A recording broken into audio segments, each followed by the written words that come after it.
Doctor सुदीपजी तांबे आणि सगळे आपली प्रमुख मंडळी, सर्व कार्यकर्ते, सर्व बंधू आणि भगिनी, आज आपण निषेधाचा हे आंदोलन करतो आहे। जे सर्वोच्च सभागृह लोकसभा आहे, त्या लोकसभेमध्ये देशाचे गृहमंत्री असणारं व्यक्तिमत्व ज्या पद्धतीचं वक्तव्य करते अमित शहा यांनी, ज्या पद्धतीचं वक्तव्य भारतरत्न डॉक्टर बाबासाहेब आंबेडकरांबाबत केलं, त्याचा निषेध आपण करतो आहोत। आपण एक गोष्ट लक्षात घेतली पाहिजे, अमित शहा यांनी हे वक्तव्य केलं, परंतु अमित शहा नावाची ही एक प्रवृत्ती आहे की पिढ्यानपिढ्या हे काम करते आहे, हे खोलवर रुजलेलं आहे।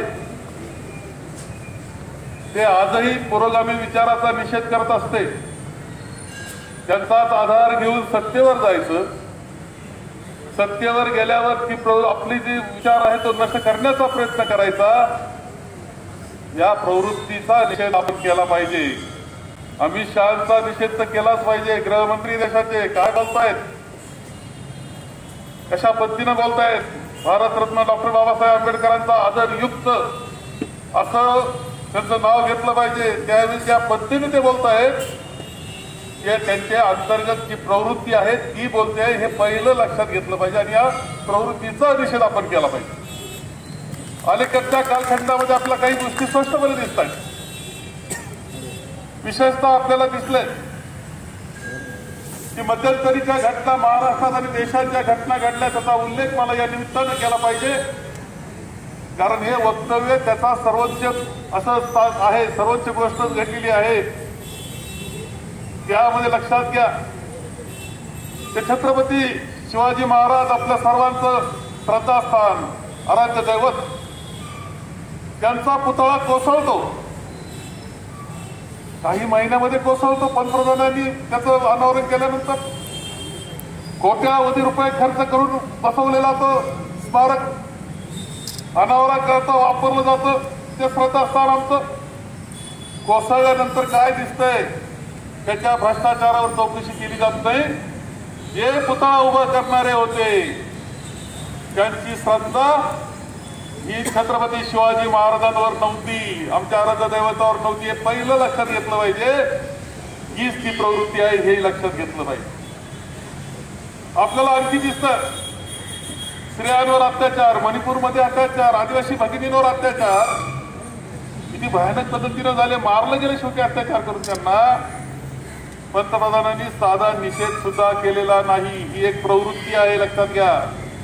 आदिवासी महिलांवर होणारे अत्याचार त्याचा साधा निषेध नाही, दखल नाही, पार्लमेंटमध्ये दखल घेतली जात नाही, हे चित्र आपल्याला। आपल्या पैलवान मुलींवर अत्याचार, खासदार मोकाट फिरतो, मुलींना मात्र तुरुंगात टाकलं जातं, ही एक प्रवृत्ती आहे, लक्षात ठेवा।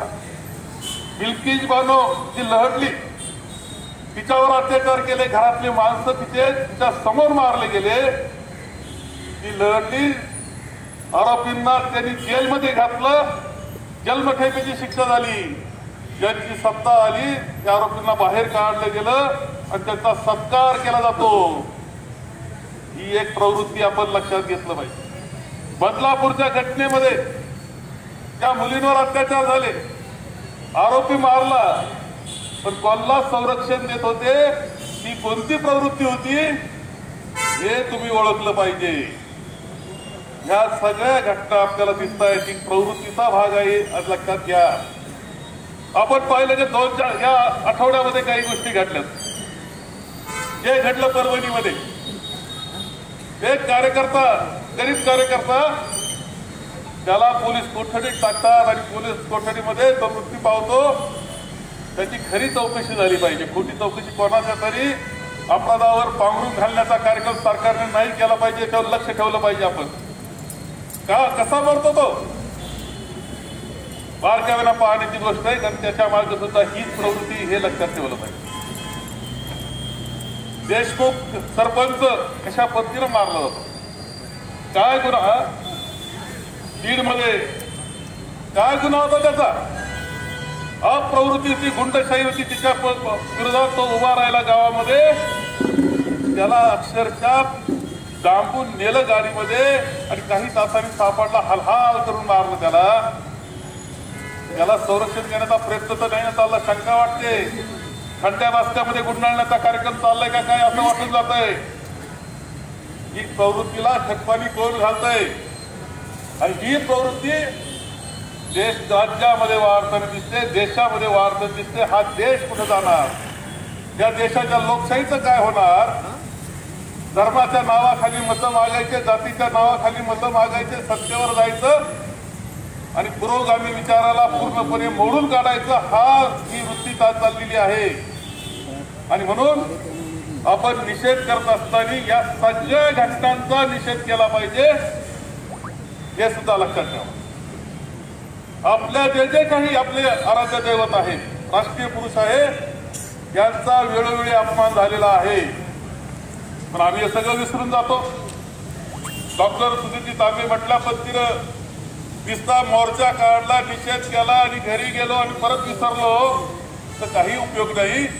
आता तुम्ही पस्तावले नाही, आता रागवले नाही तर नंतर मात्र पश्चातापाशिवाय तुमच्या हातात काहीही शिल्लक राहणार नाही. ही गोष्ट लक्षात ठेवली पाहिजे आणि त्या दृष्टीनं आपण सगळ्यांनी काम केलं पाहिजे. म्हणजे इथं मोर्चा झाला, काम संपलं, फोटो निघाले, काम संपलं, बातमी आली, काम संपलं, तर तुम्ही संपले असं लक्षात ठेवा. म्हणून या सगळ्या प्रवृत्ती निषेध तर अमित शहाचा आहेच आहे. ज्या पद्धतीनं त्यांनी वक्तव्य केलं आणि ते झाकून टाकण्याकरता ज्या पद्धतीनं मुंबई काँग्रेसवर हल्ला केला गेला तर दुसऱ्याच आपल्या चॅनलला चालाव्यात, ज्या पद्धतीनं लोकसभेच्या दारामध्ये खासदारांची अडवणूक केली गेली आणि राहुल गांधींवरच उद्धव केस दाखल होते, त्याच्यातलं सत्य जाणून घ्या. केवळ ही बातमी दाबण्याकरता आणि चॅनल दुसऱ्या विषयावर चालवण्याकरता दिशाभूल करण्याचा कार्यक्रम हा आहे, हेही लक्षात घेतलं पाहिजे. म्हणजे तुम्ही लक्षात घ्या, ही सत्ताधारी प्रवृत्ती सध्याची कशा पद्धतीने वागते आहे, त्यांचे डाव काय, त्यांची कुटिलनीती काय, हे सगळं ओळखून वागण्याचे दिवस तुमच्यासाठी आलेले आहेत. ते लक्षात घेऊन पुढची वाटचाल तुम्हाला सगळ्यांना करावी लागणार आहे. आणि म्हणून आज या सगळ्या प्रवृत्तीचा निषेध, त्यांच्या वाक्याचा निषेध आपण करतो आहे. परंतु पुढं काम मात्र आपल्याला करत चालावं लागेल, हे विसरून चालणार नाही. मी अमित शहा यांच्या भारतरत्न डॉक्टर बाबासाहेब आंबेडकरांच्या बाबतीत केलेलं वक्तव्य असेल किंवा ज्या घटना घडलेल्या त्या सगळ्या गोष्टींचा निषेध करतो आणि माझे दोन शब्द संपवतो.